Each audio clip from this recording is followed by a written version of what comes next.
Minus into minus చేస్తే plus answer వస్తుంది. Plus into plus చేస్తే మళ్ళీ ప్లస్ ఏ వస్తుంది. ప్లస్ ఇంటూ మైనస్ చేస్తే మైనస్ ఆన్సర్ వస్తుంది. మైనస్ ఇంటూ ప్లస్ చేస్తే మళ్ళీ మైనస్ వస్తుంది. ప్లస్ అంటావా లేక మైనస్ అంటావా చిన్న? ప్లస్ అంటావా లేక మైనస్ అంటావా కన్నా?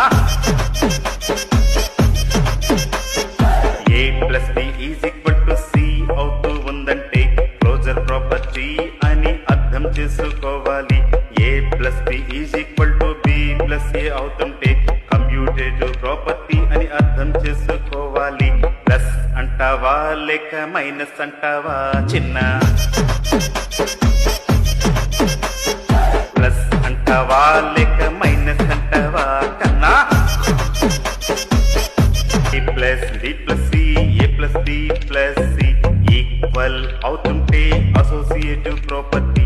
ఏ into B plus C AB plus AC equal అవుతుంటే డిస్ట్రిబ్యూటివ్ ప్రాపర్టీ. ప్లస్ అంటావా లేక మైనస్ అంటావా చిన్న? ప్లస్ అంటావా